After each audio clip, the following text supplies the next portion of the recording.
Last मुहुर्तआव आफादखौ फोजोबनायनि मोनसे षड़यन्त्र बिथाङा खालामदोंमोन। सोरखौबा दानस'नानै बर'खौ लाना थांनानै थानायाव हैनांगौ बिसिमहालागैबो बिथाङा बिथोन होबोदोंमोन। बेयावनो आं खुलुमहरग्रोनाय जाबाय। दिनै बेयाव जों मानो जथुमनाय जादों, जों बेनि माखासे जाहोनफोरखौ फोरमायनो जों सानदों।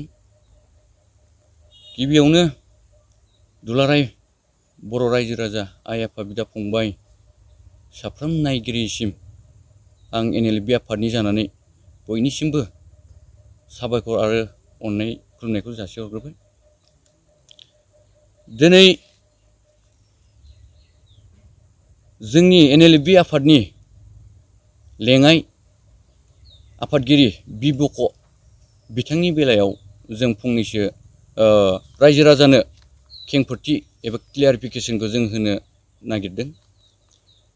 दिनै जों NLB आफादा 2021 आगस्तनि 23 तारिखआव जों बे केम्पआव जों थाफैजेनदोंमोन। बे समनिफ्राय जों 6 माससोखौ जों मोजाङैनो मोजां जों सोलिबाय थादोंमोन। 6 मासनि उनाव बिथाङा माखासे तास गेलेनाय माबा गेलेनाय बेखौ जोङो खोनानो मोनदों, बा जोङो बेखौ जोङो बुंनोबो हागोन। गोबाङानो बे बाथ्राखौ मिथिगौ।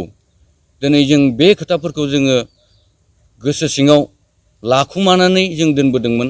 बे खोथाफोरखौ जों बुंथिनो बा बुंफोरनो जों सानाखैमोन। फैयै फैयै बोसोरसेनि उनाव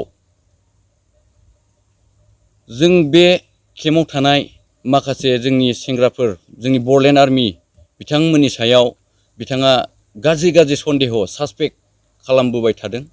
माब्लाबा बिदिनो जोंनि केम्प कम्पाउन्ड सिङाव जोंनि लिडारफोरा, काउन्सिलनि दैदेनगिरिफ्रा सोरबा सेंग्राफोरजों जमायै रायलायोब्ला बिथाङा बेखौबो गाज्रि नोजोर होयोमोन। बिथाङा बेयाव गाज्रि सन्देह खालामोमोन जे बेयाव ग्रुपिजिम जाबाय, सेंग्राफोरखौ ब्रेन वाश खालामगासिनो दं, बेयाव भाइरास हाबबाय होननानै बिथाङा गोबां रावजों बुङोमोन। थेवबो जों बेफोरखौ जों सैज्य खालामबोबाय थादोंमोन, धोर्ज खालामबोबाय थादोंमोन। फैयै फैयै माखासे सेंग्राफोरनि सायाव बिथाङा गाज्रि नोजोर लाखिनानै सोरखौबा खोमानानै दोनदो, सोरखौबा फोजोबनानै दोनदो, बेबायदि गोबां बाथ्राया जोंनि गेजेराव बेरखांबोबाय थादोंमोन। बिथांनि बायदि थोननाय बायदि जों थाङाखै। मानोना सासे मानसिनि जिबना ओरैनो नङा। जिबनजों जों बिदि सोरनिबा जिउखौ जों गेलेनो सानाखै। बिनिखायनो जों बिथांनि थोननाय बायदि जों थाङाखै। बिनि उनाव बिथाङा आरो काउन्सिलनि माखासे दैदेनगिरिफोरखौ गाज्रि नोजोरजों गाज्रि सन्देह खालामबोबाय थादों। गोबां दैदेनगिरिफोरखौनो बिथाङा फोजोबनानै दोनदोबो होननानै जोंनि सिगाङाव बुंबोबाय थादों। खिन्थु जोङो मावाखै, खिन्थु जों बेफोरखौबो जेबो सानबोआखै। फैयै फैयै नैबे जोंहा 2 बोसोर बारबाय, 3 बोसोराव आगान होबोबाय थादों।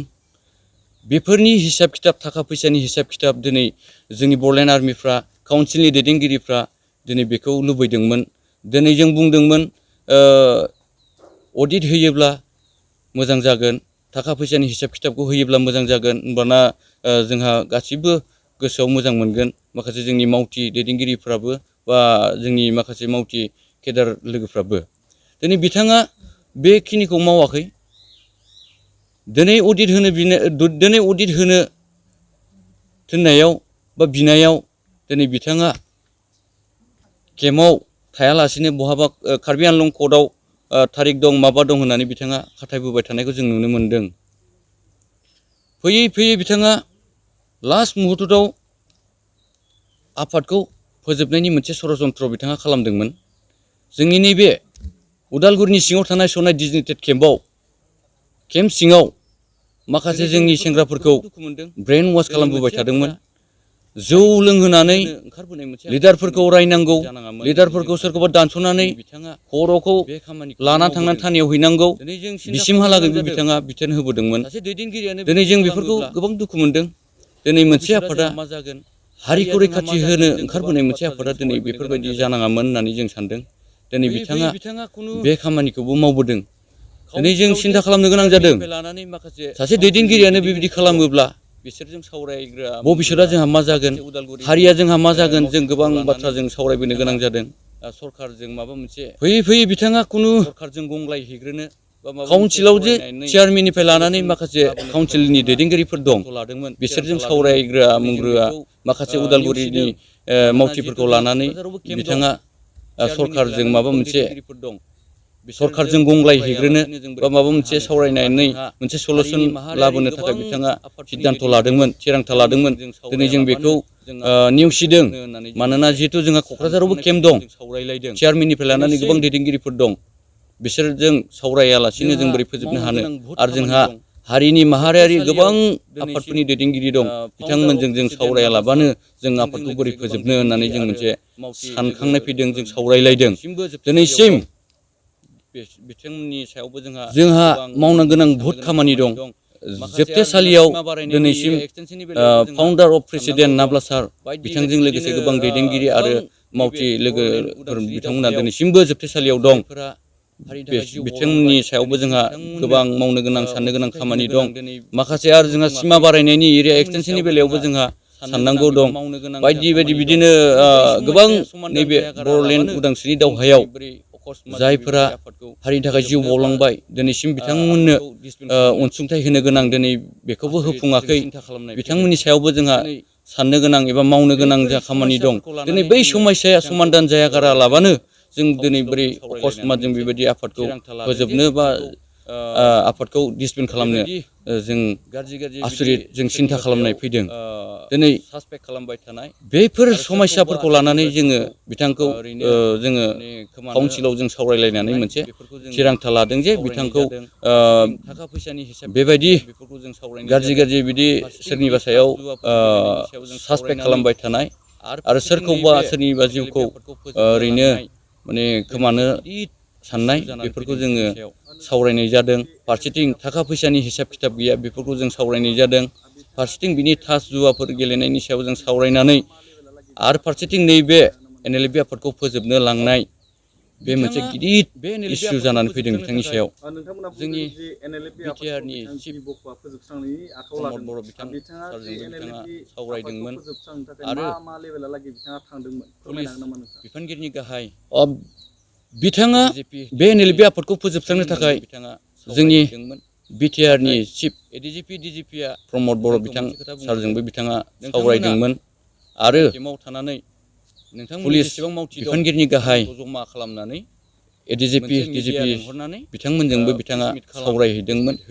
नाथाय ADGP DGPआ जोंखौ मोनसे खोथा बुंहरदों, नोंथांमोना सनाय केम्पआव थानानै नोंथांमोननि जेसेबां मावथि दं बिथांमोनखौ जमा खालामनानै मोनसे मिडिया लेंहरनानै प्रेस मिट खालाम, प्रेस मिट हो जे NLFB आफादा दिनैनिफ्राय गैला, डिसबेन्ड जाबाय, जों न' न' थाहैनोसै। बेबायदि बुंबानो फोजोबबानो नोंथांमोना न' न' थाहैनो हागोन होननानै बे बाथ्राखौ बुंहरदों। बेयावहाय जोङो गोजोननाय गैया। आरो बिथांनि जि लामाजों जोंखौ दैदेनलांदोंमोन, जों बेयाव रावबो जोंनि NLFBनि काउन्सिलनि लिडारफोरनिफ्राय लानानै जोंनि बर'लेण्ड आर्मिफोरनिसिमनि गोसोआव गोजोननाय गैया। बेनि बेलायाव बिथाङा गाव गोसो जानानै बुंदों जानो हागौ, खिन्थु जोंनि नुनायाव जोंनि नैबे NLFBनि माखासे दैदेनगिरि एबा जोंनि बर'लेण्ड आर्मिफोरनि नोजोराव बेबायदि जोंनियाव गैया। बिथाङा गाव गोसो जानानै बुंदों जानो हागौ। बेनि बेलायाव बिथाङा गाव गोसो जानानै बुंदों जानो हागौ, खिन्थु जोंनि नुनायाव जोंनि नैबे NLFBनि माखासे दैदेनगिरि एबा जोंनि बर'लेण्ड आर्मिफोरनि नोजोराव बेबायदि जोंनियाव गैया। बिथाङा गाव गोसो जानानै बुंदों जानो हागौ। मोनसे काउन्सिल मिटिं जों जिरायदोंमोन। बे जिरायनायाव जोङो सावरायदोंमोन बिथांनि एक्सटर्सन, बिथांनि माखासे एलिगेसन, बेफोरनि सायाव सावरायदोंमोन। जों दहाय एसे आगोलाव जोंहा बुंदोंमोन, नैबे थांनाय एप्रिलनि 12 थारिखआव जों क'क्राझाराव मोनसे काउन्सिल मिटिं जों जिरायदोंमोन। बे जिरायनायाव जोङो सावरायदोंमोन बिथांनि एक्सटर्सन बिथांनि माखासे एलिगेसन बेफोरनि सायाव जों सावरायदोंमोन आरो बे काउन्सिला मोनसे डिसिसन लानाय जादोंमोन बिथांनि सायाव जोङो एसे सम नायजागोन बा नेजागोन होननानै बिथांखौ जोङो एप्रिलनि 12 थारिखनिफ्राय फैयै फैयै एप्रिलनि 27 थारिख 27आव सिमहालागै जों बिथांखौ नेदोंमोन बिथांनिफ्राय माबा मोनसे खौरां मोनगोन माबा मोनसे जोङो मोनथिनो मोनगोन बेसिमहालागै जों नेदोंमोन नाथाय बिथाङा दिनैसिम जेबो जोंनियाव जेबो खौरां बिलाइबो दैथायहराखै जों सावरायनायबो जायाखै बिनिखायनो दिनै जों नैबे थांनाय